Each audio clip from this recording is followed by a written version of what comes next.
Welcome to the Over the Hump podcast. Your gateway to the world of the iconic Brahman breed of cattle. At BRC Ranch, our passion for Brahman cattle runs deep. Join us as we delve into the heart of this extraordinary breed, unveiling its rich history, exploring industry trends, and sharing captivating stories that define the American Brahman. BRC Ranch stands as the pinnacle of Brahman excellence in America, boasting a decade-long legacy of champions and housing the finest Brahman bulls worldwide. It's not just about cattle, it's about a legacy that reverberates across ranches and hearts. Brought to you by BRC Ranch, where the Brahman legacy thrives and stories are woven into the very fabric of ranching. This is Over the Hump. And now your hosts, Brendan Cutrer, Rachel Cutrer, and Keaton Dodd. Hey guys, welcome to the Over the Hump podcast. So this podcast is an internal one with me, Brandon, and Keaton, and it was sparked by a statement that Keaton made in our end-of-year BRC strategic planning meeting where we all had to list our goals for the upcoming year. And Keaton said his goal was just to remain a legit, relevant Seedstock producer. And it got me thinking, well, what is that exactly? And so in this podcast, we have over an hour and a half of in-depth discussion between our team about so many concepts that you experience as a Seedstock producer and things that make you and your product relevant and important to the beef industry. So yes, it's long, but it's really good all the way to the end, and we hope you really enjoy it. Hey guys, welcome back to the Over the Hump podcast. I'm your host or moderator today, Rachel Cutrer, and with us we have Keaton Dodd and Brandon Cutrer, as always. And today our topic is, what is a relevant Seedstock producer? And just kind of to kick it off, little background, we were having our end-of-year BRC strategy meeting like November or December, and I think at the beginning, I asked everyone to go around and set their goals for the upcoming year. And of course, my goals were like winning shows. And Keaton, your goal was, I think you said you just want to maintain being a relevant Seedstock producer in the beef industry. I think it's something along those lines. But it really, I guess, perked my interest because I was like, hey, that's a really legit goal. How profound. Right. It's like well beyond winning a stock show. And I thought, well, that would be a good podcast to just talk about, like, what is a relevant Seedstock producer? And, you know, if you're not there now, how do you get there? So I guess just to start it off, Keaton, you've probably given this definition 1,000 times in Animal Science 107 and 108, but let's set the stage of what actually is define a Seedstock producer. Well, actually, it's funny that you asked that because before we came in here, I was like, well, I'm going to look up an actual definition of Seedstock producer. And the best one I found came from thebeefsite.com, which sounds like a legit place to pull that information from. And they define it as Seedstock cattle and breeders are typically breeding registered stock with a breed association where they have documented pedigrees and estimates of genetic merits, such as EPDs. And ultimately, these cattle are expected to then go into commercial production and help, hopefully, those people improve their bottom line. I guess I also wrote down what I thought were the 4 traits that constituted you calling yourself a relevant Seedstock breeder. And we can even go further into this if you agree, disagree, or whatever. But I thought you've got to be profit-driven, data-based, a committed culler, with elevated integrity. And I think those 4 things, to me, I guess, kind of constitute a relevant Seedstock breeder. Just for clarification, the third thing you said on there, when I heard it, I thought you said committed culler. I thought that's what you said too. But looking at the paper and reading it, it's culler. Cull. There we go. And so when I heard it, poor communication. Things can get mixed up really easy because when I heard it, I was like, stupid. Yeah. color. I Here thought we we go on should the- clarify once I saw that, because I kind of had an eyebrow kick up for a second there, and then I was like, "Oh, that makes perfect sense." Okay, do them again because I want to write this down. I thought these four. So we're profit driven, Profit driven. and by that I don't mean any kind of scheme marketing. I mean legitimate, measurable profitability at the commercial sector. Data based, right? And so not only are you making more money, but can you prove it? A committed culler, C-U-L-L-E-R. I could see where that got confusing. And so somebody that does not mind throwing out the baby with the bathwater if you need to do it. And then having elevated integrity, because all this data is useless if the person turning it in isn't honest with the data collected. So those are the four, I guess. I don't know. Can you build on that, Brandon, or what do you think? Your thoughts? Yeah, so I would say a seed stock producer at the most basic level, you're just providing genetics for other people. And so it's very customer based on who your customer is and what the end goal is. So I like to think of a seed stock producer at the top of a pyramid that goes down through a trickle effect, a trickle down effect. So you're making whatever it is at the top that will basically go through all segments of the industry and affect cattle at the end product. You're at the top of the heap, so there's an extra responsibility that goes with that. I wrote that down, actually. That was one of my highlighted terms I was going to bring up later. And so why not? Our seed stock responsibility. What's that mean to you, Brandon? Because we are in the beef industry, and knowing that the ultimate goal is producing a high-value protein product to feed the world. You mean meat? Yeah, beef. Right? We have to keep that in mind all the way, even with our mating decisions. So there's an extra responsibility that goes with that we pay attention to that stuff, but there's also so many other complex things that we have to keep in mind that keep you marketable on the production side of things in terms of fertility and cow production, and also on the growth and performance and carcass quality side of things. And it can be tough at times because not all of those traits necessarily mesh very easily. So we have to find the balance that we can make the best genetics possible to supply our customers' needs that help them be as successful as possible. I think it's funny because we didn't talk about this, not one word, while we were getting ready for this morning, and it's like you're reading off of my paper a little bit. Well, y'all are kind of two best we friends do work that together ever every happened day or and whatever. talk about this. Yeah, I kind of take these I might get myself in trouble here, but I kind of take these podcasts like I did college and school, where I just kind of show up and go with the flow, and I just add color commentation. You're the color commentator of this group. Yeah, let you guys do the hard digging, and I just show up and do some commentary. Know your role, right? Yeah. Y'all just went like really, really intense, like in the first 5 minutes of this podcast, because I was going to open the podcast with what is the desired outfit or fashion of a legit seed stock producer. Well, that's a good question. Because it's what you guys are wearing. It's a pen and pencil in your pocket. It's what? Pretty faces and outfits. That's what we're asking. I'd say the most mandatory piece of seed stock outfit is there must be a front pocket on your shirt. If you don't have a front pocket on your shirt, are you even really playing this game? Okay, I just of course, we're really joking about this, but on the days where I happen to wear a T-shirt or one without a pocket, it messes up my whole day. Like, Exactly. I can't. Okay, I can't for fun, I wish we had a video. I'm gonna reach into your pocket, Brandon, It's a because pretty light day. it is a light day. You have a pin and you have a calf birth weight tape.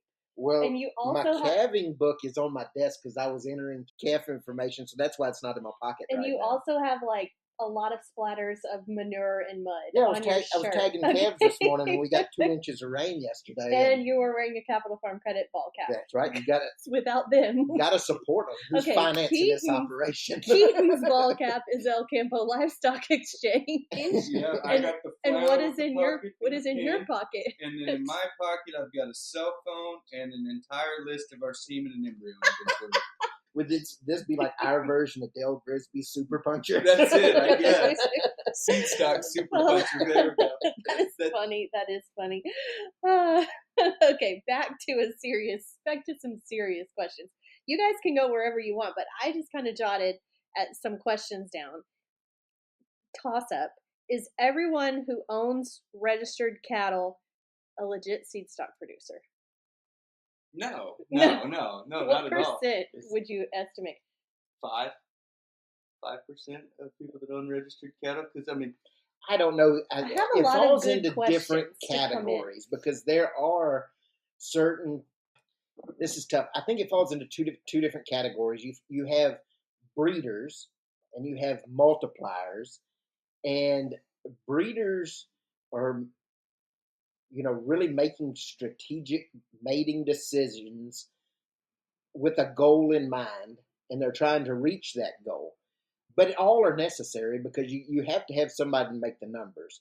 So there's people who are really precision focused on what they're doing, and then there's some that take a broader approach where they're just mainly trying to make some extra numbers and not necessarily paying attention to the things that can really make some serious improvement. Yeah, to build on that, like I wrote down the 3 sectors I see it as is there's kind of the nucleus. That's what we kind of consider ourselves. And so they're honing those genetics, but they probably don't, it's not possible to have the numbers to supply the entire commercial sector with these genetics. And so we have to have the multiplier at the end of the day. That's right. It's kind of like a manufacturer then distributor type thing. Yeah, exactly. Yeah. There's no way we could possibly make all the Brahman cattle needed. And so we need multipliers to buy the genetics from legit seed stock operations and then kind of grow it and push it back out into the cow-calf sector.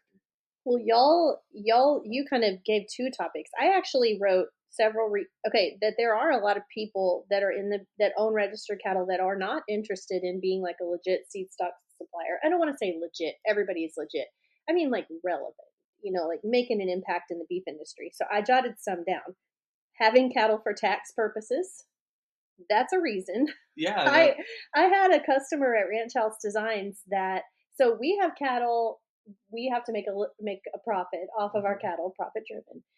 So everything I'm doing, we're like looking at the bottom line in literally every decision we make. But like maybe 10 years ago, I had a customer at Ranch House Designs that we gave him a proposal for a website. It was a little pricey. And I told him that, hey, I know this is a little pricey. And he said it's fine that their goal was to lose $1 million a year in their cattle operation because they needed to offset some other income. And I was like, wow. I could be really good at that. Do that. I could lose $1 million a year in my cattle operation. That'd take a whole lot of stress away. Yeah. Think about how hard we try to not lose $1 million a year. If it was... Right. So some people, they have cattle for tax purposes. Maybe you just enjoy having cattle as a lifestyle and you like registered cattle. That's a good reason. That's a reason. You like to show is another reason. And y'all are not going to like this because y'all like to play like everything's all roses and stuff. But there are some people that are in the cattle business for malicious reasons like money laundering and Ponzi schemes. It has happened. Google purebred livestock Ponzi schemes and you will find some stuff. So, I mean, that's some reasons people have cattle. Yeah, I mean, everybody has different. Back up to the first one, for tax purposes, we had a guy a few years back call and was needing a tax exemption for his land, but he's like, do you have any steers? And I'm like, well, yeah, in our beef program, And he's like, okay. I said, well, do you mean you're looking for a bull and some cows? He's like, no, I want steers. He said, because I need to have cattle for my tax exemption, but I don't want to go through the headache of dealing with cattle. So this checks the boxes for me. Made sense. And I said, okay. Okay, so I have a question for y'all then. Here's another toss-up. Because is it possible to fit, I guess what I'm saying is, can you be in some of the, like if you want to be you just need cattle for a tax exemption. Can you do that, but still be working towards being a relevant seed stock provider? Sure. Yeah, I think you can wear multiple hats in this deal for sure. Yeah, I think so too. Y'all want to jump in on anything or you want me to keep going? No, I mean, I was going to say, while I was thinking about this and kind of putting together just things that I was going to talk about, I also kind of came up with the thought that not all seed stock breeders are the same and maybe their goal's not the same. And so I just jotted down a few different types of seed stock producers that you see, not just in Brahman, but across the entire industry. And so a term you hear thrown around a lot is a performance breeder. Mm-hmm. Now, what does that mean? To me, that's people that focus heavily on pounds weaned and talking about doing performance testing on their cattle as far as weaning and yearling weight and figuring out the cattle that grow and kind of press down the scales with the most performance. To me, that's the definition there of a performance breeder. Another one would be like a numbers EPD breeder, where their sole, or not their sole focus, but their main focus would be on kind of improving EPDs and being top level there. There's your carcass breeders, and like Angus and Hereford world, there's people where that's kind of solely their vision. We've got some people that we would reference as maybe just a maternal breeder. Okay, another one I thought was, I think qualifies as a phenotype only breeder, and you kind of think of that maybe as like your show breeder, but somebody that specifically is looking at the visual of that animal. A new one that's becoming one that people talk about more is maybe like a low input convenience based seed stock. And so we're talking like a Kit Pharaoh type of cattle that maybe less outputs, but also less inputs. And then where I would like to think that we fit in a lot of seed stock breeders is kind of the breed for balance approach, where we try and keep all of, I'd say we're maternal performance breeders with a carcass focus who don't sacrifice phenotypic selection would be kind of a definition of what we're trying to do. Did you write that down? No, Because I that's didn't. really good. Oh, okay, it's recorded. There we We go. can go back and listen. Breed for balance. Yeah, That's I would say, amazing. because like we talked about earlier, there's some guys that focus on these different things because throughout the production cycle in the beef industry, you have the production side of things, so the carcass side of things, and all of that, and how complex that is. There's certain people that kind of fall into different avenues or segments of that because a lot of like we said before, a lot of those traits are not necessarily cohesive. They sometimes can be antagonistic. Like the more growth and performance, the more growth traits and things like that you chase, that can be antagonistic towards maternal and fertility. The more carcass you chase and all that kind of stuff. A lot of times, the more show you chase, the more adverse effects that might have on production and performance and maternal and things like that. I feel in my own personal thing that we talked about, try to have balance and kind of hit as many of those marks as possible without sacrificing too much at one time. And it's okay if you want to go down one path and focus on one, because we always need that. And those are the people that we rely on. If we start feeling like the balance is being messed up a little bit in one area, we can reach out to those people and bring some of that stuff in just to kind of keep the pendulum right. This seems like a conversation where statements are going to lead us in directions, and there may just kind of be some weaving in and out as we talk through. But what you just said, breeding for balance, brought me back to a couple questions that I'd written down. I was just going to toss it out for both of y'all to kind of think about. Specifically relating to the opposite of breeding for balance would be single trait selection. And do you ever think that there's a situation where single trait selection makes sense? And what do you think the harm in single trait selection? Wow. You said breed for balance. You're the one that said that originally. I always like to breed for balance. And I always like to think of it as ingredients, I guess you would say. There may be somebody out there that's only breeding for a certain trait, or that polled, for example, just because it's easy and we can pull it off the trait. We're over here breeding for balance and we're doing this, but hey, at some point we'd like to bring in the fold trait so we can reach out to somebody who may be doing that, and through the data that they've collected, find the animal that most fits our program and inject a little bit here and there. And so I never think single trait selection is good, y'all. It's necessary to keep everything in balance, but at the same time, you can reach out and grab stuff and bring in. I think you could call it single trait priority, maybe, not selection, but like I'm thinking we haven't really done it too much on polled. I mean, we got polled Maverick for the single purpose that he was polled, but he was good in other areas. And then you've done, you brought in the Parton Bull. Would you say that's sort of single trait selection? I mean, you were specifically wanting his maternal traits. But that's like 87 traits if you really break down maternal too. So yeah. In that particular case, I was looking for maternal and fertility, but I went through and found animals that most closely fit the rest of our goals. So, yes, they still had all the basic non-negotiable things that we wanted, yet they had the added this trait or that trait. So you that hear we were people looking say for. single trait selection all the time. What's an example of like bad single trait Bone. selection? I mean, Just like solely looking to add bone or like, muscle or weaning and yearling weight. Ear length.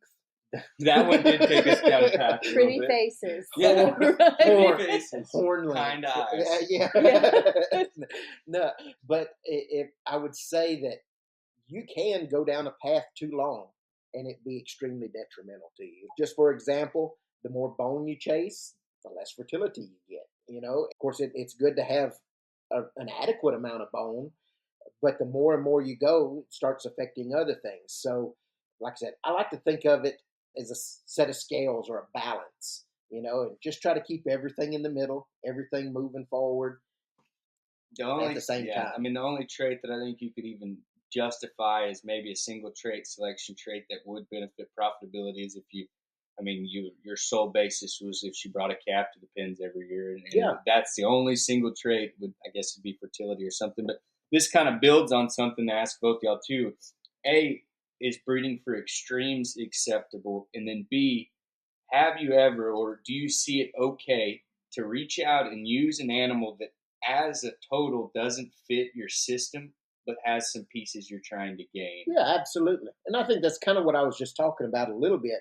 You know, they might not be, it's all about complementarity when you're mating these cattle. You know, just for example, our cow Sweetie, she's a big old giant cow, but she's good in a lot of areas. But at the same time, I know her weaknesses and I can reach out and use bulls that will help her, but she might also be able to help those bulls, and just trying to find the complementarity between those two, or the cattle that will complement each other. Yeah, I think. What do you think? I think that breeding for extremes at its basic level has value, right? Trying to make top 1% of the breed animals for certain EPD traits, or making them as powerful and robust as you can. Like, those are really neat. But if they can't do baseline function traits, then it has no value, I guess. But there's definitely non-negotiables. Yeah, as far as disqualifiers or DQ faults. Yeah, DQ faults that are going to get you. You know, it's not raising the calf like they need to, bad feet, things like that. But yeah, I mean, I can think of a lot of instances, and that's why I asked you, where you maybe had to give up something in your selection to gain whatever trait, like we've talked about. As long as they don't give up on those DQ traits. Yeah, you know, like you're not going to go use a bad-footed bull to add bone. Exactly, no. Like, you're not going to go use a long-sheathed bull when that's got the right color you're trying to get or something. Like, there's certain traits that, even if they have all the pieces you want, you just can't live with. And that's kind of what I was trying to drag out. There's certain boxes they have to check before you go any farther. Yeah, I mean, feet, testicles, sheath, are they reproductively sound, things like that. Yes. Like, it doesn't really matter how much bone or butt they have. You have to get through the basics first before you start putting on your bells and whistles. Y'all really got me thinking. That's good. Y'all really have got me thinking. I feel like in this conversation, I'm the person who reverts back to shows all the time. But that's okay. This is like an example because, you know, we used the Sartwell bull, Jimmy, and we used the Parton bull that I before y'all found them and selected them, I was not familiar with those bulls. And the reason I was not familiar with them is because they never showed or they didn't win shows. So they were nowhere on my radar, you know? And I think I asked you, Brandon, if any of those bulls showed, and if they did, like, did they win, you know? And they, I don't know if they ever did or not, but they didn't, they're not, let's just say they're not a national champion that would be on like the mainstream breeders' radar. But look at those bulls and how much they've impacted our program. Mm-hmm. You know, I think that's kind of cool to think about. Without y'all, I would have never even considered bringing in a bull that, because I'm so focused on show, you know. But I also, that brings up another point of collaboration and teamwork. There's, even within our own breed, there's a lot of competition. There's a lot of people trying to get ahead in this or that. Then you get even broader when you're talking about competition amongst breeds, and people are arguing which breed's the best and this and that. But I think no matter what, everybody, whether you're breeding Charolais cattle in the Midwest, or you're breeding Red Angus cattle on the East Coast, or Brahman cattle down here, we're all working toward the same goal. We're using different tools to get there, but collaboration and teamwork is always important and help you get where you're going faster. I mean, just within our breed, you see a lot of those people that are basically against. Well, you hear it all the time: big breeders versus little breeders, show breeders versus performance breeders, or something like that. There's room for everybody. There's room for a lot of teamwork, because no matter what, we need to be working toward the same goal. Now, sometimes that might require some education, but I feel like we should readjust our minds from thinking of each other as competition and turn it towards teamwork. That's a question I had on my list. It kind of is, can Seedstock producers buy and sell from each other? Or is it better to say, like, we have a closed herd and we've only used our own genetics for 100 years? You see that in some marketing. You see, see it in all breeds. saying that. And I think that's fine too, but because you can do some quality control based on your own priorities that you've put in place. Well, at some point, you might have to bring something in just to freshen things up, but then again, you may not. Holdens and Coopers have been doing that for 100 years. They just use their own. Herefords, they stay inside like their herd, and it's worked for them. What would be their numbers? Like, would they have? Because at some point, do you have to bring in something different? Well, they make their own. They still have differentiated cow families, and they keep up with inbreeding coefficient like very, very heavily. And so like they got the lower inbreeding coefficient animals to bring in on top of. But yeah, just because it's a closed herd doesn't mean they're all really related. They kind of keep cow families separate so you can reach out and use different stuff. And they will, Holdens and Coopers will use each other's stuff, but they don't go outside of the Line 1 brand.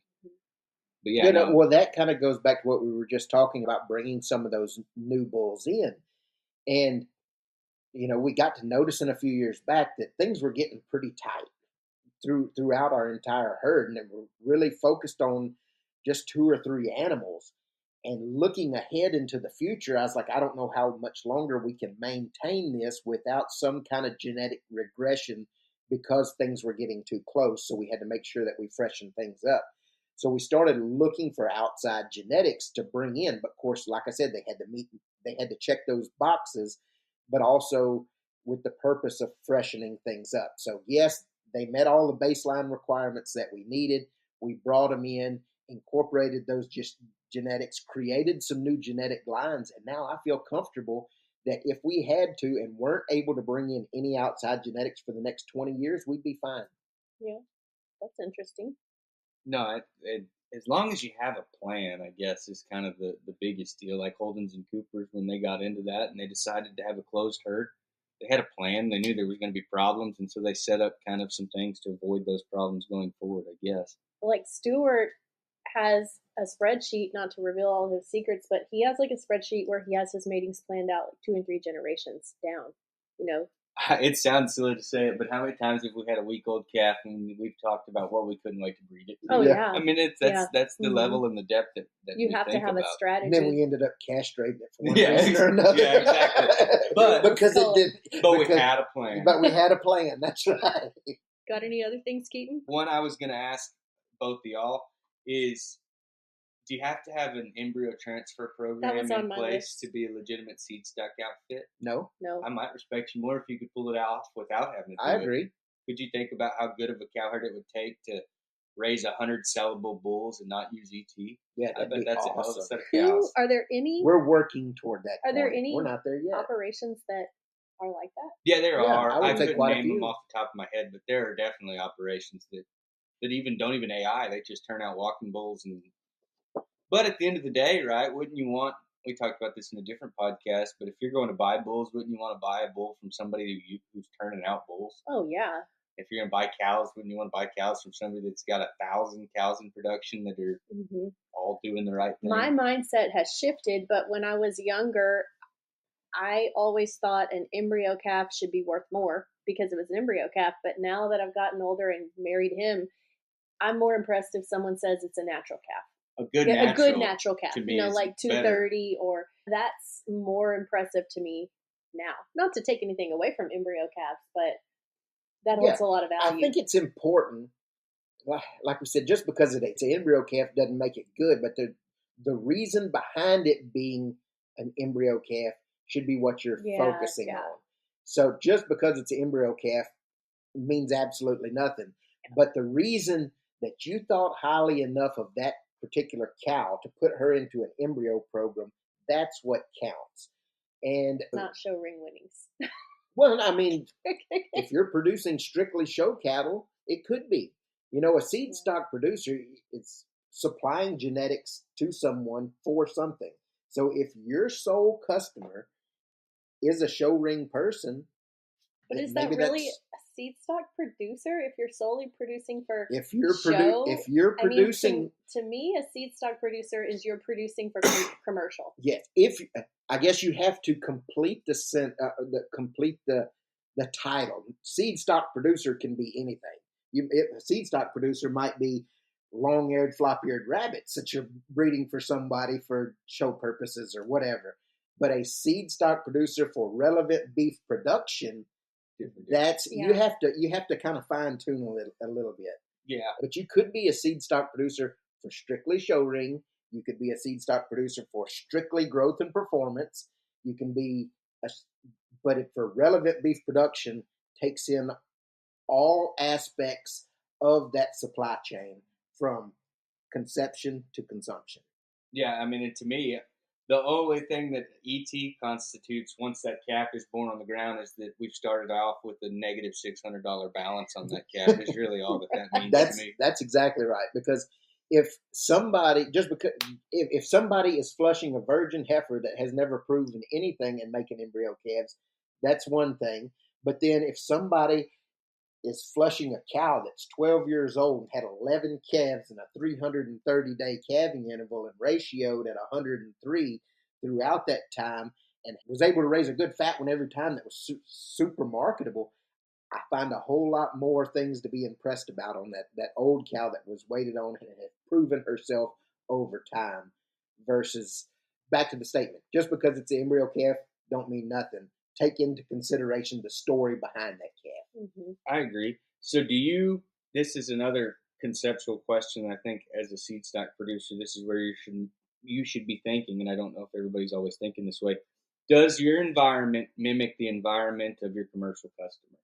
I think that's important to keep in mind.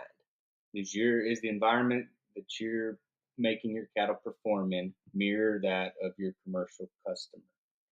Yeah, that's definitely important. Like you're talking like feed nutrition based. Yeah, exactly. Yeah, not necessarily climate or anything. No, I mean both. Are you holding them as accountable as your commercial producer, mm-hmm. right? I mean, if our commercial producer bases his selection on if she doesn't bring a calf to the pens, she's gone, well then should we hold our Brahman female accountable in the same standard? Absolutely. If we're thinking of the seed stock deal as a trickle down effect and we're at the top of the heap, you have to start with good to get good at the end. You can't put in a bad one and expect somebody to make a good one out of it, So I like to think over time things get diluted as they go down through in terms of genetic value.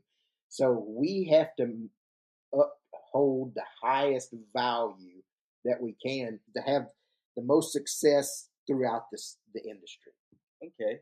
This is a fun fact. When we first started and got married, our calf crop was 66% embryo, and today it's 46%. That's an improvement. I'd like to drop that even lower. Yeah, I think that should always be a goal. Because honestly, when you start considering input costs to make those things, that should be a sign of profitability, right? And really, increasing profitability. But that's our goal. And the way we've been growing here recently is to make the cattle that we want to make and not have to rely on ET. I was going to ask. Came with quite the list. Well, sorry, I didn't mean to take over the meeting by any means, but this is kind of my passion. This discussion here is really what fires me up more than anything in this. So it was your goal. Yeah. Question for you, Rachel. What should a seed stock breeder hold themselves accountable for? And so, like, you put those things in the catalog where, okay, bull's guaranteed to do this.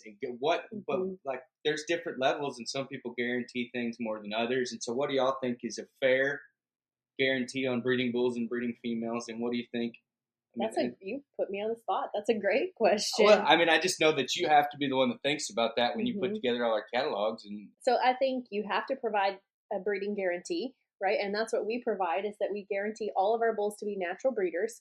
We like to sell a bull after he's passed a fertility test, but there are some situations where people want the bulls from us and they're willing to buy them younger. So even if we sell them when they're younger, we still provide that guarantee. He will pass a fertility test and breed cows naturally. Yeah. Same with the female? Same with the female. Every female we sell is basically 9 months old. So, we guarantee them to be breeders.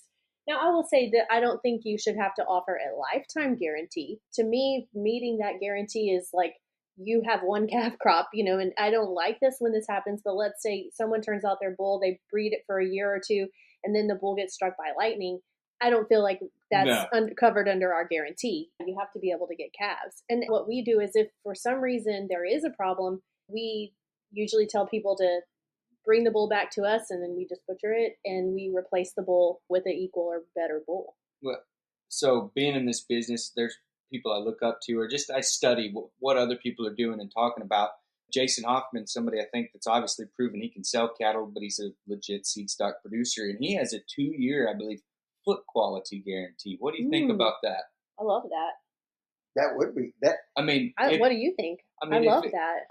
There's obviously some environmental factors that could affect that, but at the end, I mean, I think foot quality is so genetically based that you should probably have some. Yeah, I would say so. If they lived in a 12-foot pen and ate corn by the pound every day, well, then maybe we'd have some feed issues. Yeah. Okay, how many, let's just be honest, when there are certain ranches that when they know they have a bull buyer coming, like a very few days before, they have the foot trimmer come and trim all the feet so they all look good.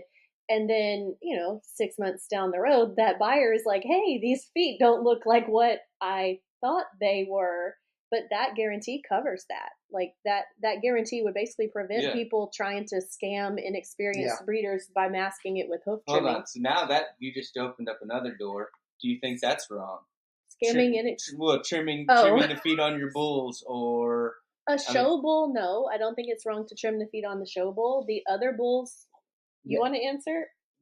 This is not a black and white question by any means. That's right. Why I'm talking about it. Foot quality is foot quality, no matter what. But like environment plays a little bit of effect and stuff like that. Maybe on toe length or something like that. If there's a structural issue and your toes grow long, things can start rolling and this and that. That's no bueno. That's no good. Rolling feet, curling toes, that's never good at any level. Toes getting a little bit long because of some extra protein. So you got to kind of keep in mind a little bit. And they have to be functionally able to do their job. If it's a bull, he's got to breed cows. If you got a bad rolling foot, you just wait and see how long before he starts limping and not be able to cover cows. I think it's definitely wrong to bring in a hoof trimmer a week before a big bull buyer comes in and try to cover it up. That's wrong. Absolutely. Make sure that is a statement that is in bold. Right. Right. So, and I actually know people that would tell people, I know people that they would have a bull buyer come in and they would literally tell him, oh yeah, we got all these bulls' hoofs trimmed and they look good. They're ready to go. And I'm like, dude, you're just telling your bull buyer that you have problems. Like that's, if someone tells you they just trimmed all the hoofs and they're ready to go, that's a red flag. Yeah. Like in the show barn, we have to do maintenance hoof trimming just because they're being fed show feed. In our bull development program, if you require a hoof trim, you're out. That's a disqualifier, because you are on a lower input development plan and you got to be able to make it. And so if there's any reason they go straight, they're out. There's no 3 strikes, you're out. That is a disqualification feet. So you have to, and you got to start out with feet. Bad feet are never going to become good feet. Yeah, you can mask it with hoof trimming, but at the same time, put good in, get good out. Yeah, I mean, that's a legitimate, like I said, it's not black and white. Parts of it are, like we talked about. Parts of it are black, but there is some gray in some situations where we talk about cattle going to show barn. But this is a real question. I had a friend of mine who was asking me about cattle, and he went through a cell that's not Brahman, a large Seedstock cell, multiple hundred lots of bulls. He said the feet on all those bulls looked almost perfect on every one of them. do you think they trim their feet? And is that okay? And I didn't have an answer for him as far as did I think they did? And I told him I wouldn't do it. I don't think it's okay, but I really don't have an answer for you. But I don't know. I would feel funny. I would feel like maybe a little funny if I don't know. It's that's a touchy question. It's not something we do, but I would also go back and say, if you are looking for a seed stock provider, go visit them. See what they've got going on. Look at the environment that they're dealing with. Before the bull sale. Yeah, go check it out beforehand. Ask to see the cows. Ask to see the cows that they're out of. I would never use a bull until I saw the cow that he's out of, or at least a large cross section of that breeder's. Do you remember, Brandon, when we had our very first bull sale, just you and me, we put the pictures of the hooves? I loved it. In there, and he really wanted to make a statement that we were different. This is important to us, and he put all the bulls on it was like 7 bulls. It wasn't a whole lot, but, put them all on a concrete and took a picture of all their feet, and we put it in the sale catalog, and that was cool. That was neat. Okay, I have a question for y'all, because you just said, multiple hundred lots. Is the number of head you own or produce a factor in your relevancy? Not if they're all junk. Or if they're all good. If they're all good, yeah. If you have a 5-head bull sale, and you raise 5 legitimate seed stock bulls with quality and data backing them and genomic information, you're legit. Yeah, it doesn't matter how big you are, as long as what you're producing is quality. Yeah, and quality means different things to different people. But so we're building our numbers, and then in our full transparency, we're trying to get to that point where we could have 100 head Brahman bull sale. Is that kind of the goal that y'all see us going into? Our goal is trying to make more and more of consistent quality? Yes. More that are all at the same quality. That we're going for? Yes. Yes, that's absolutely what we're trying to do. It sounds bad that I always kick back to this, but it's like, WWKSD, what would Kelly Schaaf do? I think I need that bracelet, because that's where my mind always goes when we're doing this. And any chance I can to read his work or listen to him, I try to, but that's kind of what the baseline. So I want to go on that for a minute, and this is a topic that's important to me, and it's about marketing for seed stock producers.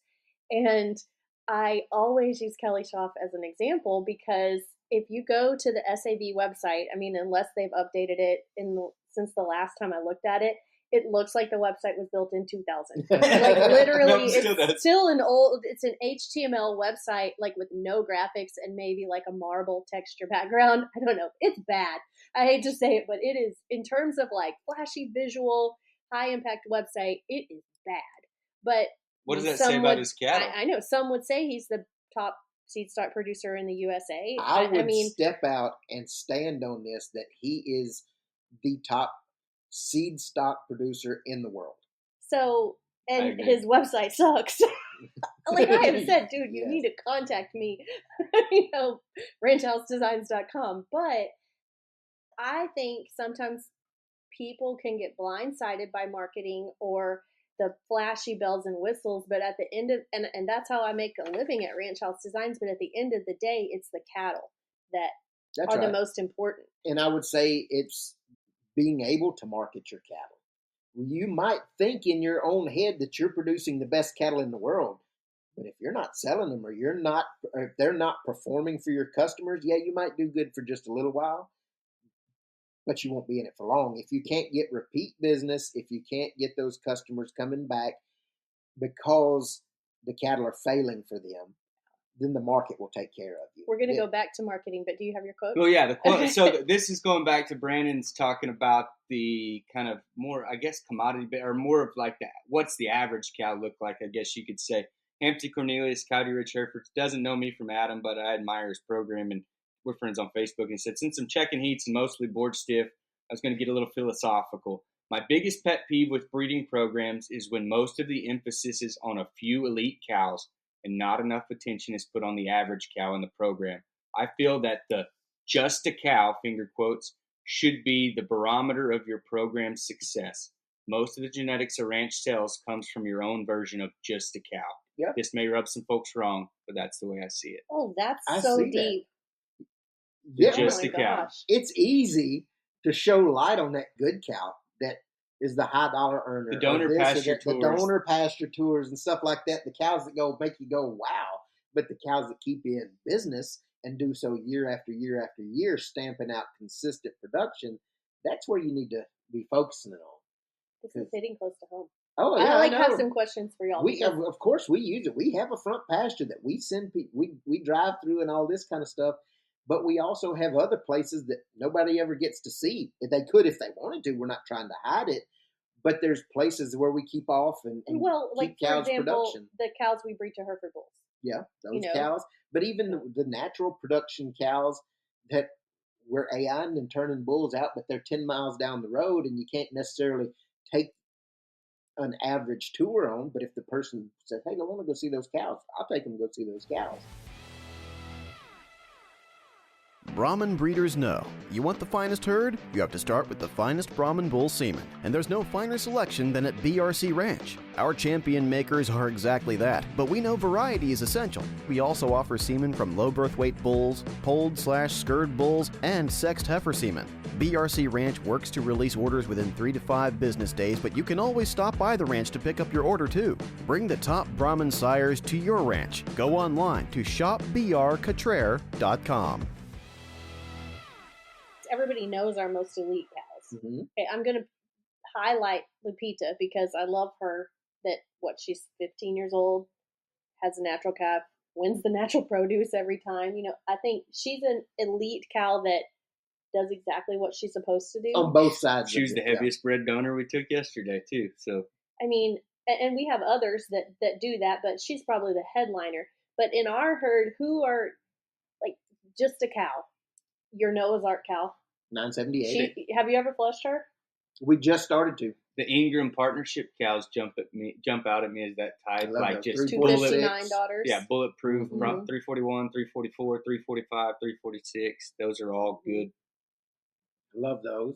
But we've got a bunch of those cows that need to be in mass production that are just kind of flying under the radar, but they're doing their job year in, year out. There's like a question. I'm just coming up with this like on the fly, but it's on your concept, Keaton. If a ranch had to like say sort off their top 10 donors that everybody knows and make it with everything else in their herd, could they?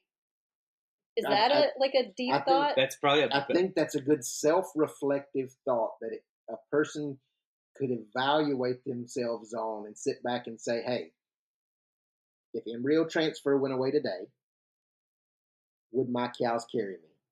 Or I always talk about an apocalyptic situation or something like that where all technology is gone, yet you still have to have a productive cow herd to keep you in business. And bulls, productive bulls. Yeah, that are going to be able to do it. Would they be able to? Or if that, in this instance, it could be considered a crutch.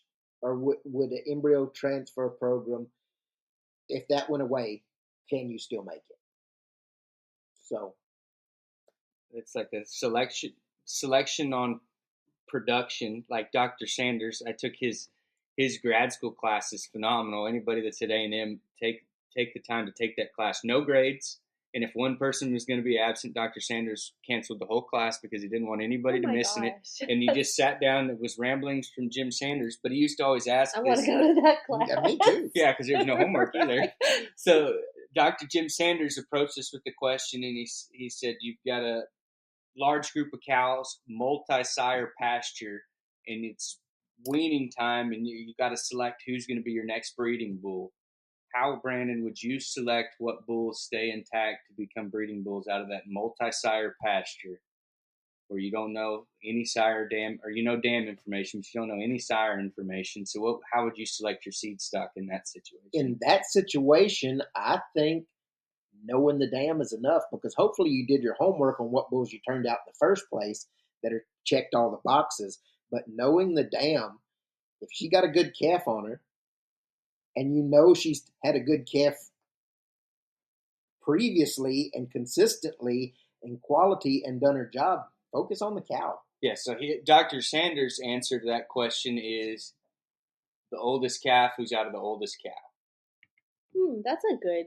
So you're selecting for longevity, you're selecting for fertility and reducing your calving interval, all of those things. Now the oldest cow, that would imply that there's some. They call it every one. Yes, that would imply that if you're following certain management practices, like there's a rule where, like, if she doesn't come to the pens with a calf to wean, a quality calf to wean, she's gone. Yeah, so that's a key detail I left out. So if the cow has made it the longest, the oldest calf with the oldest cow, that means she bred early in the breeding season.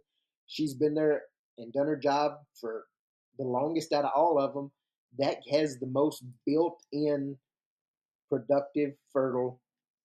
But that, to me, that was some of the most practical advice anybody had ever given me, because that's real simple. Exactly. I mean, there's not much thought to it, but it's all profit and function based. I thought that was interesting. Yeah. Speaking of Dr. Sanders, do y'all remember when I posted that beautiful picture of Margaret's face recently? Do y'all remember this? Yes. And there was a person who commented on it. It was Wayne Sanders. And Wayne Sanders pointed out that usually the animals with the prettiest faces also make the best mothers. That a beautiful feminine face, a hormonal thing, translates to the qualities we're looking for in others. That's absolutely. Just want to throw that out. I 100% agree with that. Just want to throw that out there. But Rachel's sole selection, prettiness of face. So, okay, back to the marketing.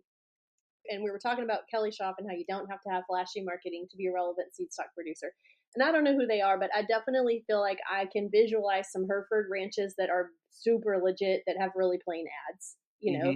And I want to think back to marketing seed stock cattle pre-social media, because I do think it would be very different. And if you think about today, if you took out the element of social media in shaping people's opinions of other seed stock producers, how does that change things? If you had to base your opinion of the quality of a seed stock operation by either visiting their ranch and seeing firsthand, or looking at their sale catalogs, or looking at their cattle in person, non-photoshopped, how has that changed things? Do you think it makes it easier to position yourself as a relevant seed stock producer just by putting stuff on social media? I mean, marketing, obviously, so important. And you talk about those Hereford breeders or Kelly Schaff and those people that can get away with having plain advertisements. I think the one thing they all have in common is they've been around long enough to prove up themselves, establish repeat customer bases and a reputation where maybe they don't necessarily need to market. That was one of my questions too. Is number of years you've been in business a factor in your relevancy? Not a factor in your relevancy, but it sure makes things not easier. None of this is easy. It's hard. Every day we do this is hard. But I guess having an ability to establish a reputation helps. You would benefit from word of mouth. Yes. You know, you could benefit from multi-generations. And reputation. Reputation breeders they built a reputation of they earned it. Quality cattle. That's right. So sometimes a reputation breeder can. What's the word I'm looking for? No, the reputation could be there. They can start declining if they don't stay up with the times. Over time. But I would say, you know, because of your expertise, Rachel, we have some of the best marketing in the breed. Right. So I don't want it to seem like it's hey, we're pot calling the kettle black or anything. No. But I also feel like we have the cattle that can back it up. Well, I love. And so that's why it's important to go visit the ranch. Go see the people. I love high impact visuals and great photos and everything. But my number one thing you go back to is we're marketing good cattle. We're not marketing crappy cattle. But like everything I say is that the quality of your cattle is the number one most important thing. That's right. Because like Carlos Guerra says, we'll sell semen the first year, but a flashy ad is not going to sell semen 10 years. That's exactly right.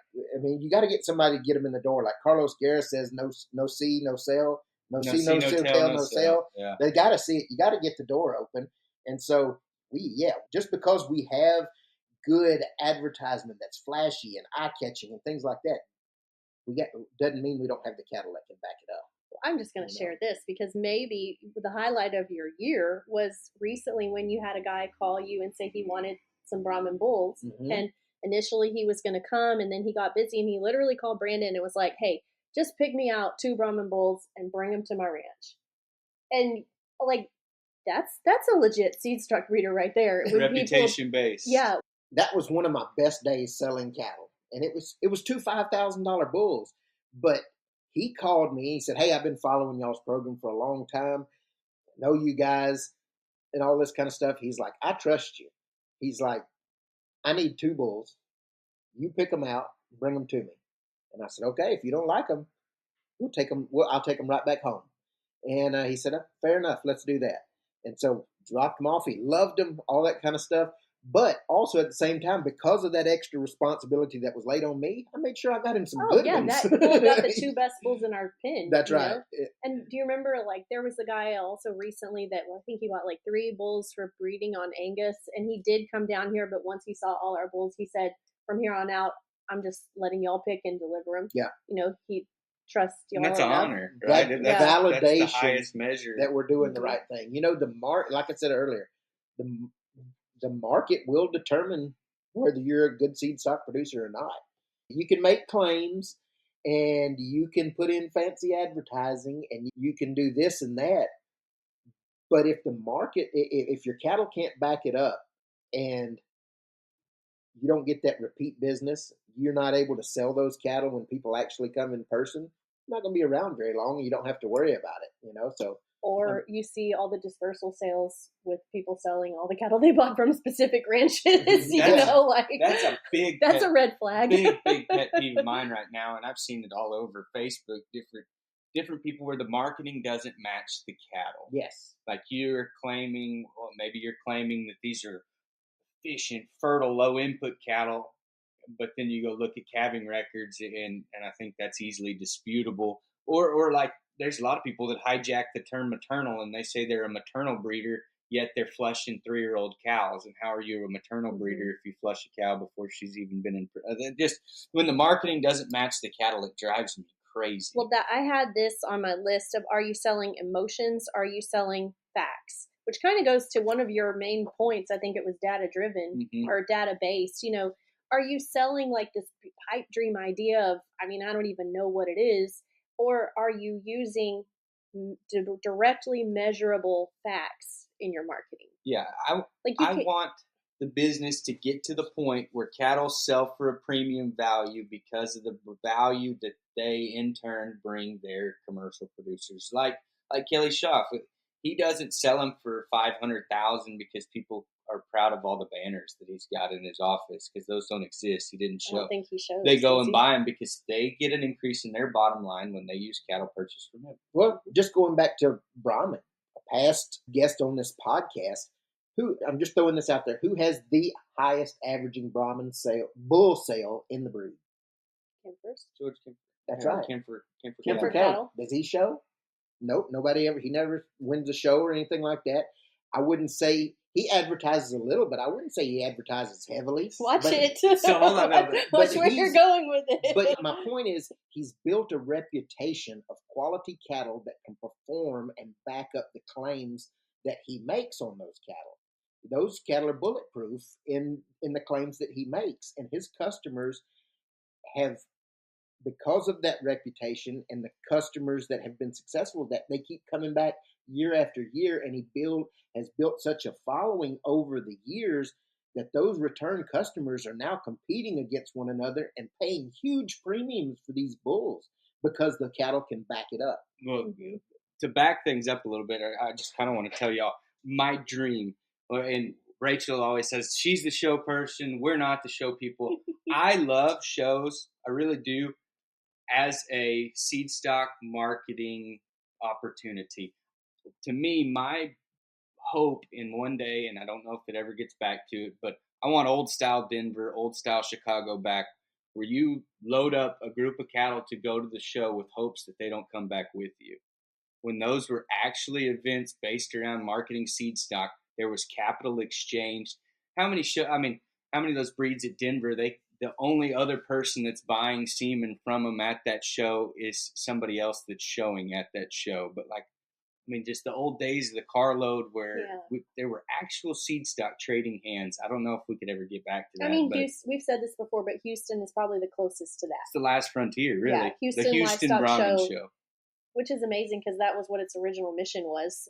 But we're still doing it. And its mission is still being accomplished today. But that is the one show that you go and you are going to do a lot of business to other legit Seedstock producers around the world. Yeah. Otherwise, what's the point of going? That's what I want to get back to me. Or I don't know. Like I said, I don't know if the market ever gets back to that, but I like shows for that purpose. Just for clarification, we always say, yeah, Rachel likes the shows.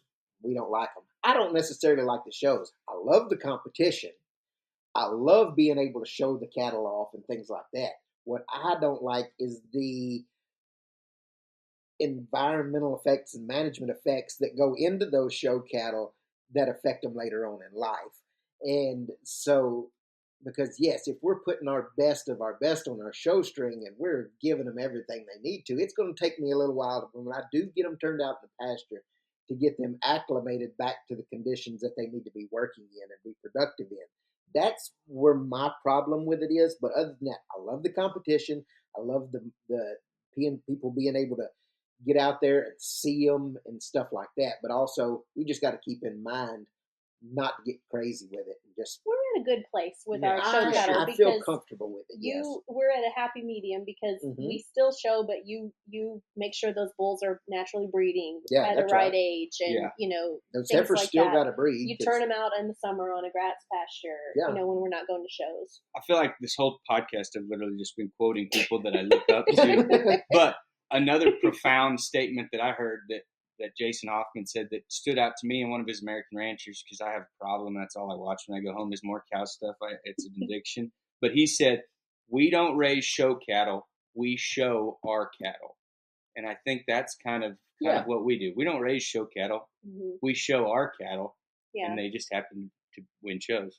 Yeah. Well, that's our ad in the Brahman Journal this month. I'm sitting there looking at it, because we believe cattle that work in the real show, because we believe cattle that work in the real world will also win in the show ring. I believe that wholeheartedly.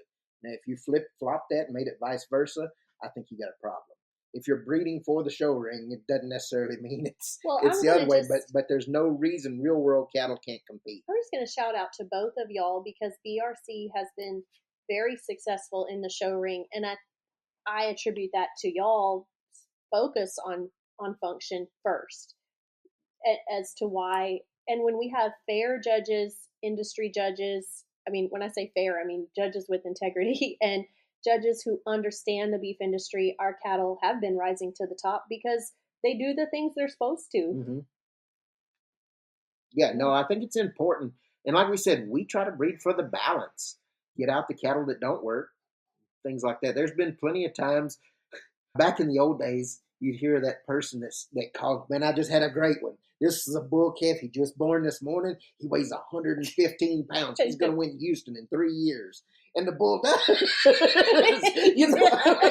And then, talk about a twist. I didn't see that. Yeah. But nowadays, that's not going to happen with us, because what do? If 100-pound birth weight is a disqualifier for us, so he automatically goes on the list to be castrated, and we don't have that temptation of showing him and marketing those genetics. We got to be able to stand behind our product.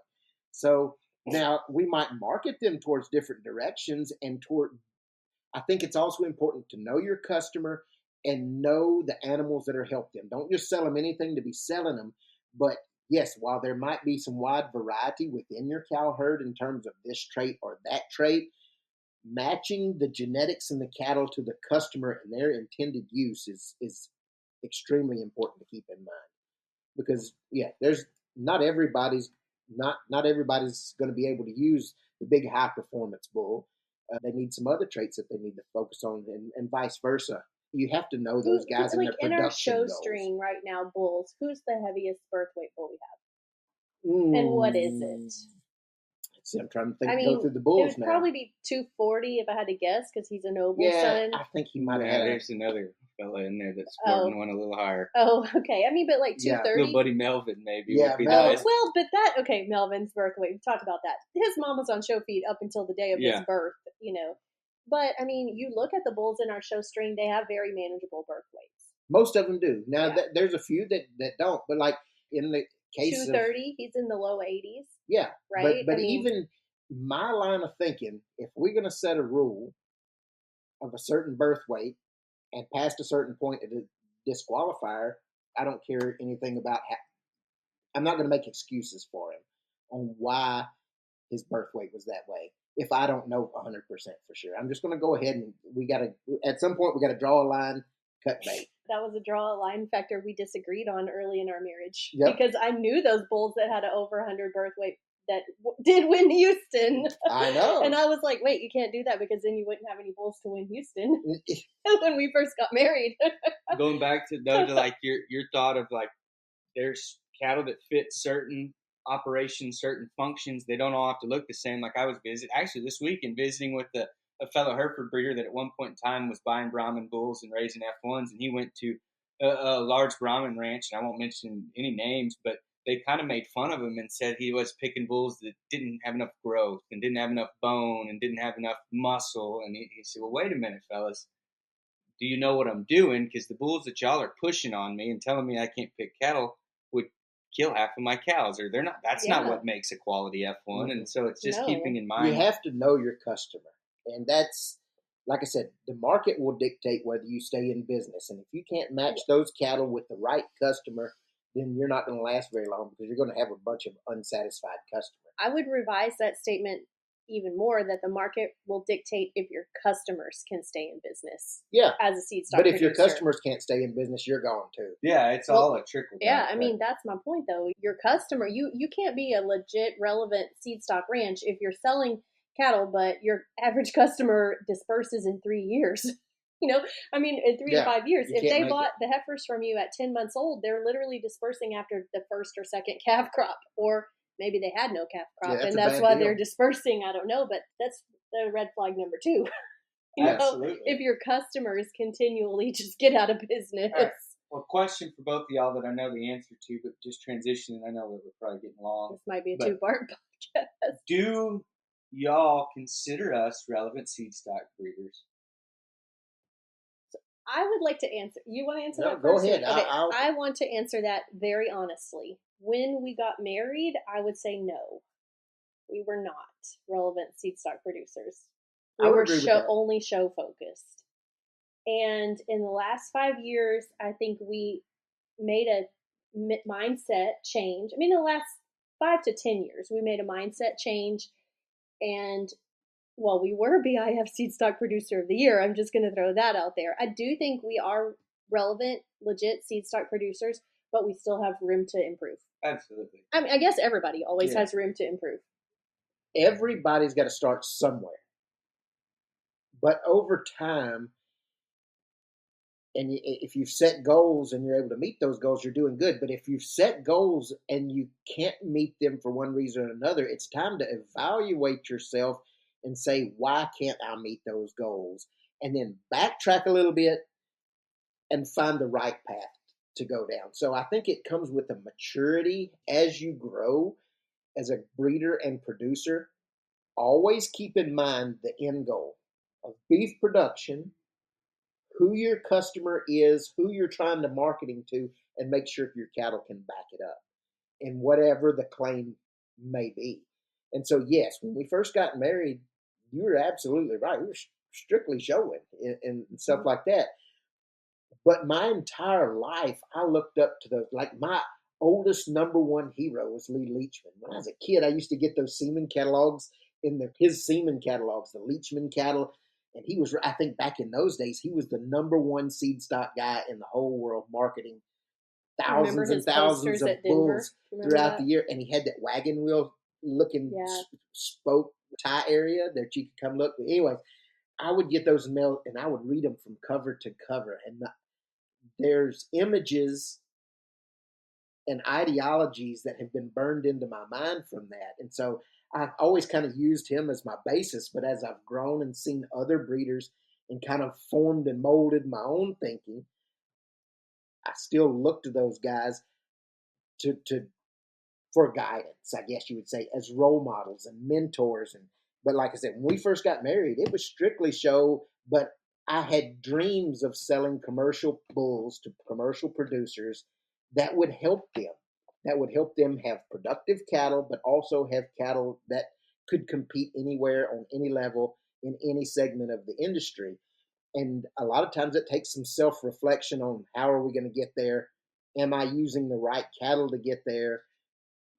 And we what told I need to be the story using. before, not to go into it, but when you were going to call my favorite animal like a week into our marriage. Oh, that was a bad day. Do you know this one? Because she hadn't. Her? No, No. it was a shorthorn, but she hadn't had a calf in like 10 years. She was solely a pet, and he was going to ship her. And my dad was like, "Sure, go ahead, call Rachel and see how that goes." She stayed on the ranch. We had been married maybe a month. And I was feeding this thing every single day. Because she had her own special pen. Yeah, and she was like 20 years old or something like that. And she was limping around and all this kind of stuff. And she hadn't had a calf in forever. I'm like, why am I doing this? And one day I was like, we got to get rid of this cow, Cow don't calve, you got to go. The ruthless culler. I remember that phone call, and I was like, hey, this cow's not doing too much down here. And I think my exact words were, I think we can ship her and take her to the sale and get some salvage value out of her. And there was a long pregnated pause there, about 5 seconds. And then I hear sobbing on the other end of the line. And I was like, oh, gosh. And that was a funny I said, memory. never mind, retract all that statement. I'll go brush her every single day. How much you want me to feed her? Yeah. Okay, I know you have something, but you joined our team probably 5 years ago. When you joined our team, where would you have put us on the spectrum of legit to not to legit? Mid-level?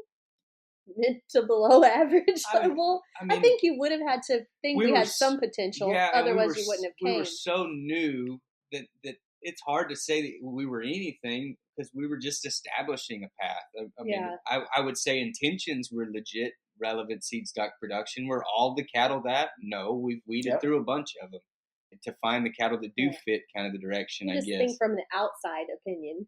I mean, at that point, to be honest, I didn't think any of the Brahman breeders were relevant Seedstock producers. That sounds terrible to say, but I thought that we had the vision and the path to get us to that point.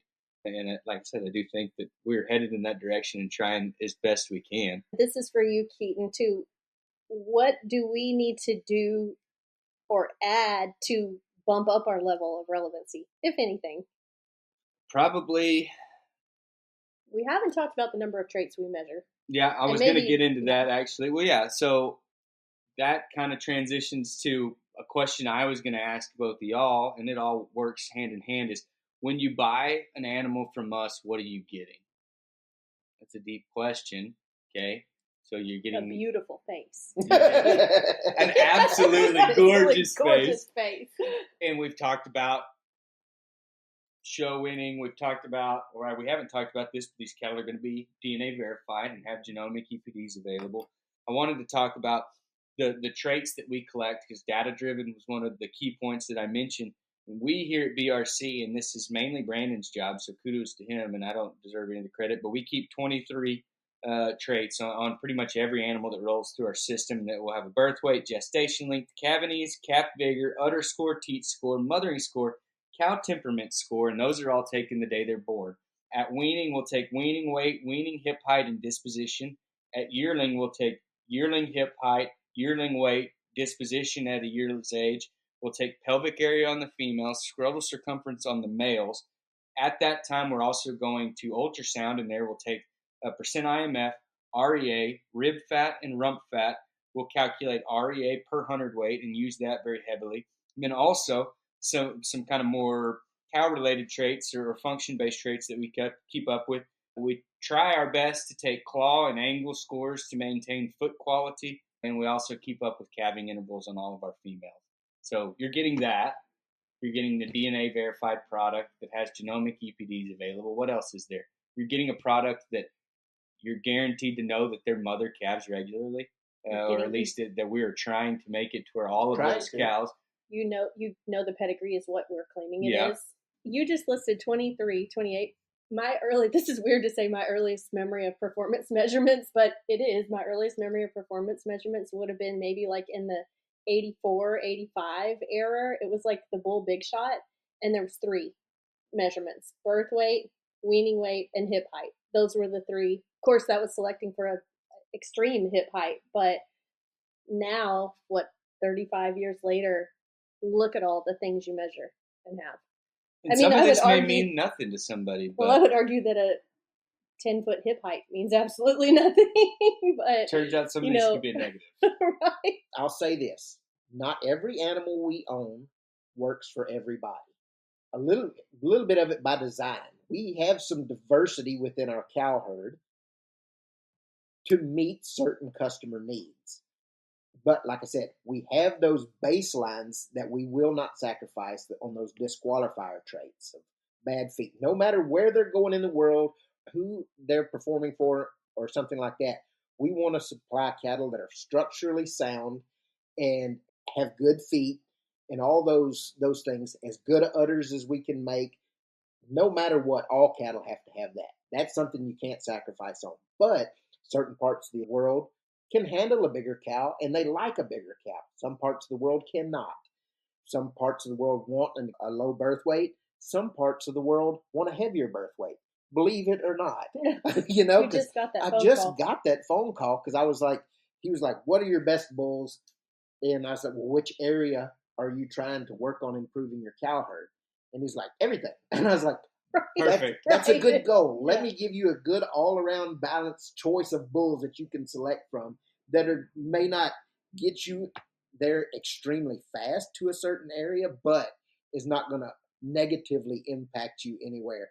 And I said, well, these bulls are lower to moderate birth weight, good adequate growth, good feet, good muscle, this and that, and just kind of check the most boxes. And he said, actually, in my country, it's preferred to have a lot higher birth Why rate. was that quickly? I have no idea. I did I mean, not are ask their that average question. birth I was weights like, like 50 pounds and they need to add more? who knows? Maybe those cattle were weak and thrifty, Yeah. unthrifty because they were small, and so they. I don't know. But it kind of threw me for a loop. And I said, well, I guess there's something for everybody. And so I was like, well, I do have some of these Dang bulls. it, I wish I hadn't castrated all those bulls. I had 15 bulls that would have worked perfect. Yeah, but at the same time, knowing what he was after and what he wanted, while I may not have understood it, I was Mhm. able to supply those genetics to him.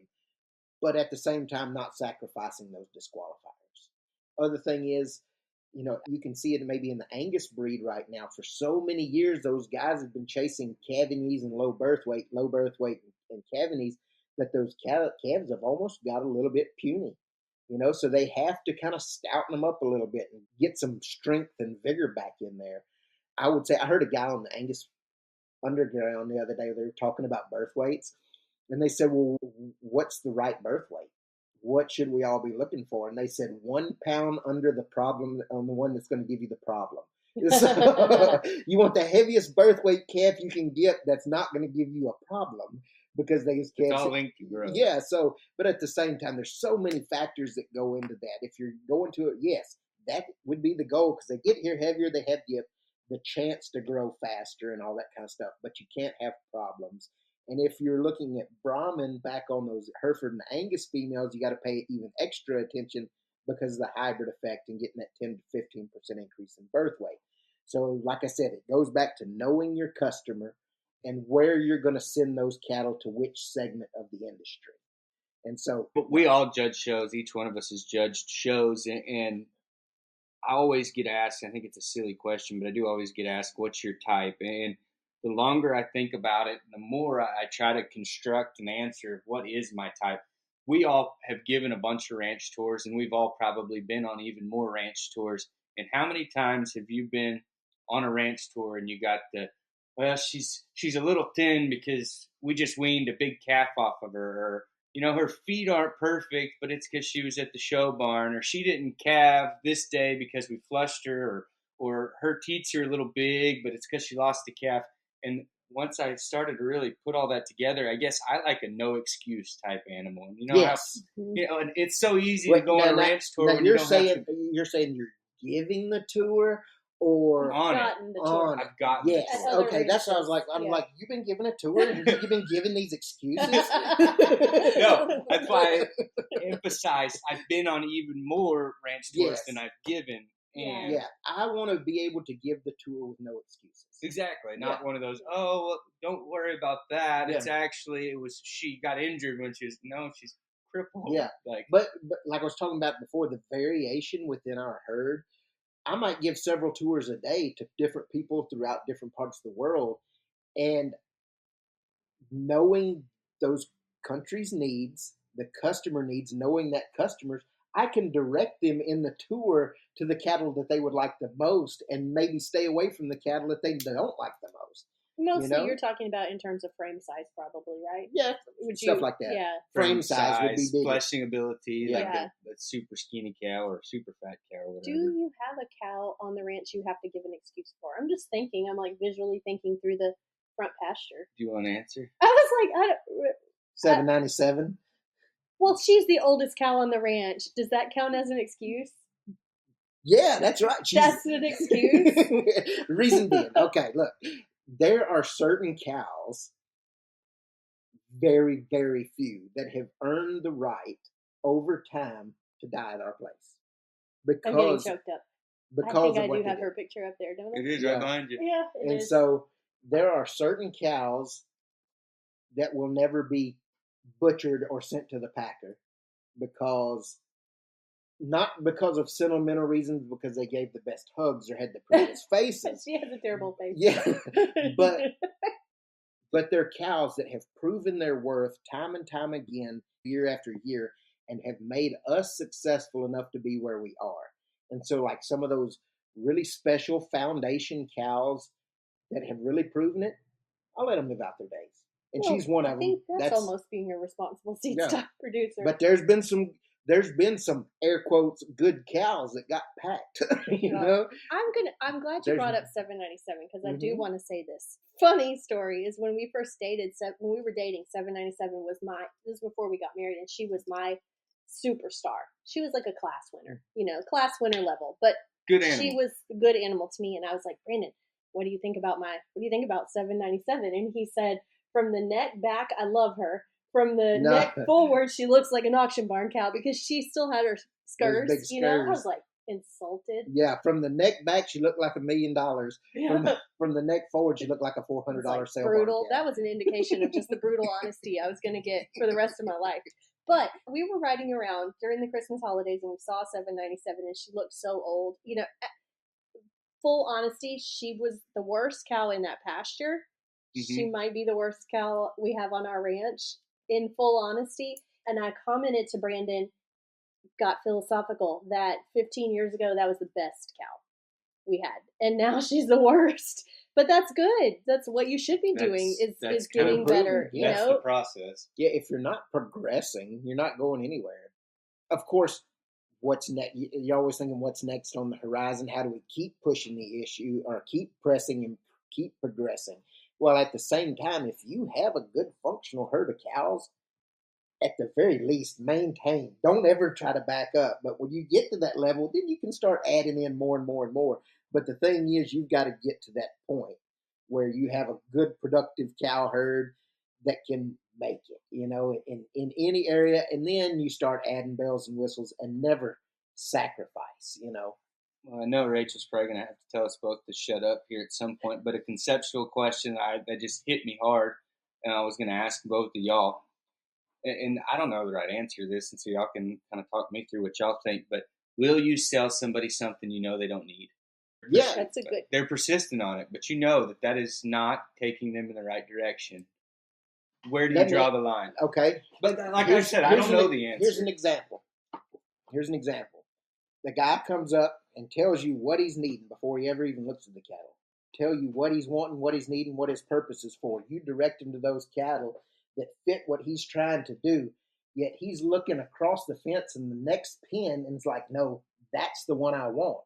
And you're like, well, this is what you told me you wanted.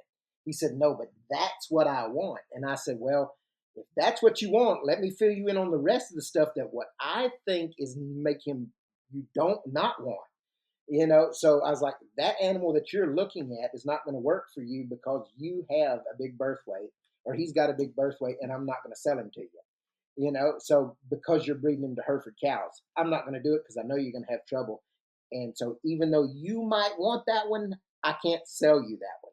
Now, if it's a different type of trait, if you got a guy, the birth weight one, that's one you really got to pay attention to because of that. And if you're breeding Hereford cows, financial loss. if you know it's going to kill cows, You can't. No, you have to say no. But let's take frame size, for instance. We go through and he told you have this old fella steps out of the car and he's like, before we go look at another one, I want moderate, easy fleshing, this and that, smaller to moderate to smaller frame, this and that. I don't need none of them big ones. You pull out in the pen of bulls and you're like, okay, these are the ones that fit what you're trying to do. And he keeps looking across the fence at that giant frame 9. He's like, that's the one I want. And I was like, well, you said you want, that's a big bull. He's like, yeah, but that's a good bull, and I'm like, you gotta. This reminds me of a story. I guess I try to give them all the information. Yeah. That way, even if that's the one they can't live without, I'll sell that one to them. This reminds me of one of my favorite Brandon selling bulls stories. And it's the exact opposite of what you just described. But a certain Major League Baseball player came to buy a bull, and he wanted a low birth weight. What was it? Low birth weight. He wanted the lowest birth weight, gentlest bull we had. Yeah, what was the full story there?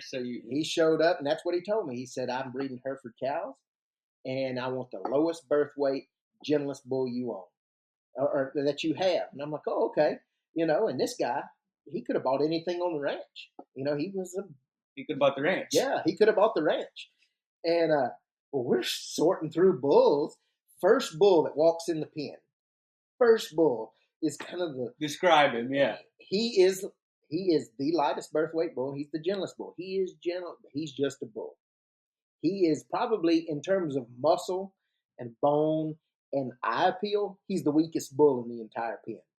But he was low birth weight. Well, I let the bull out because at that time I'd let those bulls out one at a time into a pen, and he could look at them and say yes or no, and then we can kind of sort down to the bulls that he liked.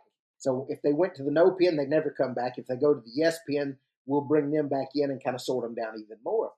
Just so happens this bull was so gentle, he was waiting at the gate for me. I opened the gate. He's the first bull to walk in, and I kind of jokingly said to the guy, well, here's the lowest birth weight, gentlest bull we have. And he said, I'll take him. You didn't even want to look at the rest of the bulls? I said, you don't want to see the rest of the bulls? Because I knew we had better. And he's like, nope, you said he was the lowest birth weight, gentlest bull you got. That's what I'm after. It's sticking to a plan right there. I respect it. Yeah, that's the bull he took. Just to touch on what you were thinking, I would say when you come to BRC, you're always going to get an honest opinion. Anybody here is going to give the customer a true and honest assessment of the cattle. A lot of times we're going to say the bad things more than the good things just because you want to disclose it. Will you sell someone something that they don't need? I think some of that comes to the financial stability of the operation, because there are some places that they're desperate. They're not financially stable, and they are literally going to sell anything to anybody just trying because they are desperate financially. We've been in that situation. Now we're a little more stable. And so I think with that financial stability, we're a lot more selective on what we will or will not sell. I mean, we all know the animal we're thinking of. There's a guy that really wants to buy a certain animal, but we don't believe that she's the right animal for him, and we just turn it down many times, even though the price is because we know he's not going to be happy. I mean, it would be a big sale, but I'm not going to sell someone something that I don't believe they can get 100% return on their investment. Honestly, I think we're all like that, right? Yeah, we don't want to see we don't want to see any of our customers fail or be put where they can't get a return on their investment. But that's the reason, like that list of stuff we measure that Keaton named off earlier, that's why we do it. Because we want to be armed with the tools to give those people. That's not to say you're selling cheap cattle, because I could confidently sell a certain AI sire at $500,000, and I know, hey, we can make that back. We can make this buyer that back over the lifetime of a bull if it's the right bull. It's not meaning you have cheap prices. It's meaning that you have confidence in what your cattle can do. That's right. I have a select group of like ride or die customers that are true to BRC. They want to source genetics from us. And I really think the reason that they are ride or die with me is that I've told them no before. Yeah. That I've told them no, and I could have made money off of them, but I didn't need to, and I told them no. And those people will respect us forever because of that. I want to be able to stand behind the cattle that we're making. I want those super breeders that I look up to, like your Leachmans and the Kelly Shoffs and stuff like that. if they ever happen to show up at our place, I want to be able to drive them through the pastures and be proud and not have to make excuses or this or that. And I want them to be like, hey, this guy's got it going on, So I would say I don't want to disappoint those guys. And Lee Leachman has come to our place There you go. before, and I feel like I impressed him. So that Didn't let him down. That made my day. You know what his favorite bull was? 259? Yes, he saw that bull and fell in love with him, and I'm like, yes. Oh, You know what his that makes so favorite much cow was? 775 over 775. Yes, and so I'm like, we're good. I'm happy, and we're headed in the right direction. We've been at this. Should we wrap up? Is there anything else more you have? I have a wrap up question. I have one too. A wrap up question? Yeah, to pose to you guys. I have other stuff, but nothing that is as pressing as what y'all Maybe got. do your wrap up question and then. Okay, I would ask you, what do you feel might be the biggest pitfall to a seed stock producer? That leads to their decline? It could be. Okay, just for mine would be wary of high cattle markets. Just because you can sell something doesn't necessarily mean you should, and it could, especially if something that's going to affect your reputation down the line. You can see, like, when you get into a really good cow market and those F1 females are bringing $5,000 a pop and stuff, so everybody wants a Brahman, and then they're willing to buy anything with a hump and ears to get it. Mm-hmm. As a seed stock provider, I think it's your responsibility to weed those cattle out and maybe not place them in the hands of somebody that's not going to have a good experience, because it will affect your reputation over time. I'd say, me personally, it's ego or complacency, arrogance, whatever you want to take it as. It's not stepping back and studying your cattle. I'm hard on our cattle. I'm hard on my own cattle. And every day I'm probably as hard on them as anybody. But that's the opposite of arrogance and complacency. I want to move things forward. And so I think that just getting stale and not adopting to change. Going back to the cattle and the quality of the cattle, and maybe not so much like the quality of the marketing or, who your front man is, or, I would say put your value in the cattle and what the cattle can do, and not in political connections in the show ring or, social media following or, awards, accolades, things like that. Just stick with good cattle. Have we ever discussed the concept of the picker breaking? We discussed that on the podcast? Yeah, I think so. Because I do feel like, what was the thing? It's like the circle. What do I call it? It's the circle of the wheel of fortune.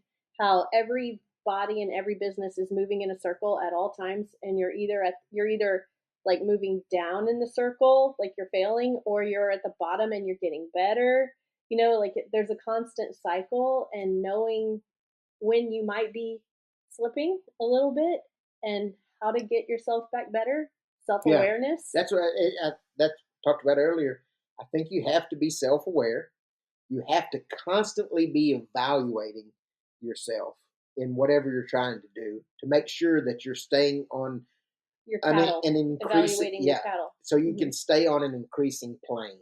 Whatever that increasing plane may be, you're always moving in a positive upward direction. We literally saw the Wheel of Fortune with Taylor Swift and Travis Kelce this week. Like, seriously, because they're like, last year at this time, they were at the top. This year, they got booed. Because, like, what are the factors? Their arrogance, their, maybe not self-realization. The same holds true in the seed stock business. Oh, I mean, in the cow showing business, too. How many times have you seen people throw their hands up and walk away from the ring when they got beat and never even listen to what the judge had to say? Maybe that's the kind of reflection that you need to take. I mean, there's been times where I've been beat and I was pissed, and then he said all the true things, and well, what do you do? Sorry, bud. You're right. And you can be mad all you want, but the truth is the truth. Yeah. Anything for you, King? No, I think in fun of our normal, who's your favorite Brahman animal of all time, who are some seed stock producers you admire? We've talked about them, but who are the people that you, and maybe in the Brahman breed or outside of the Brahman breed, who are the people that you look to for seed stock leadership? In the Brahman breed, a few that stand out to me, and Brandon's already mentioned George Kemper, Marcus Shackelford. I really admire John Locke. A different approach, but still there's a plan, and I like what he's doing. Outside of the Brahman breed, we talked Brandon loves Leachman. I love Kelly Schaaf. Lots of respect for Jason Hoffman, Dale and Mary Barber, big influential people to me. Who else, Brandon? There's so many, Dave Nichols, so many of those ladies and guys that have devoted their lives to actual improvement of beef cattle and have it in their mind that through their beef cattle they can help change the world.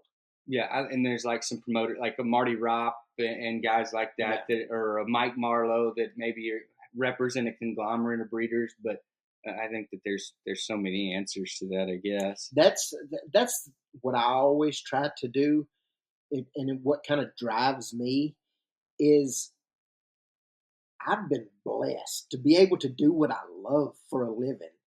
Like, this is what I'd be doing if I had a real job, but I feel like there's a certain responsibility that goes with that because I was blessed with it, that I should exploit every talent and every opportunity that I was given to do the best I can possibly do to make a positive change somewhere down the line. Exactly. I always, like when days get hard, like yesterday, pinning cows in the rain and it's freezing and we can't get out of the mud and we're already frustrated. It's like, well, you chose this profession and God chose you to be a caretaker of his animals, do the best by them every chance you can. I guess that's that's it at the end of the day. That's a wonderful statement. Through your beef cattle, you can change the world. You really can, if you think about it. If you think about what we talked about at the beginning, like raising beef and we sell our cattle all over the world. You guys are great. Yeah. You guys are doing great. Some days are better than others. If you can meet people's most basic need of a healthy diet, then economies can flourish, I guess. I don't know. Well, that's on the most basic level. Yeah, and you also think about the impact to people and the leadership aspect of it and growing your kids into young adults and things like that. There's so much to it. But that was great. I don't know if it's going to be 1 or 2 parts. Who knows? I think it all can be one because I've been listening to a lot of podcasts lately that have gone over the 2-hour mark. And and you listen to it? I am just as into the last 10 minutes as I was the first 10 minutes. Because you guys drive a lot. Yeah. You know, you're like on the road a lot. We're staunch podcast fans. Love podcasts. But anyways, yeah, I would say do the best you can with what you've been given and always make things better or try to work toward improvement. We need to make some infographics from these, because your stuff is good. I have to read back to it. Your little checklist is really good. Yeah, I would say be cognizant of what you're doing. Make sure that you enjoy what you do, and I guess the rest will kind of take care of itself. Be a good person. Those are the ones. But I always think not every animal works for everybody, and they might have strengths and weaknesses in different areas. But as a seed stock producer, you have the freedom and the ability to make cattle that complement them to work toward improvement. And so it's okay to start or somewhere that might not be the most ideal, but if you're working toward improvement, you're on the right path. Do the best you can. Yep. All right. This was great. Good job, guys. slow clap. All right. Thanks again for listening. We hope to see y'all soon. You've been listening to the Over the Hump podcast. Our passion is Brahman cattle, and it runs deep. And this show is about its rich history, industry trends, and stories that define the American Brahman. We hope you've enjoyed the show. If you did, make sure to like, rate, review, and subscribe. We'll be back soon. But in the meantime, find us on Instagram and Facebook at BR Cutrer. See you next time on the Over the Hump podcast.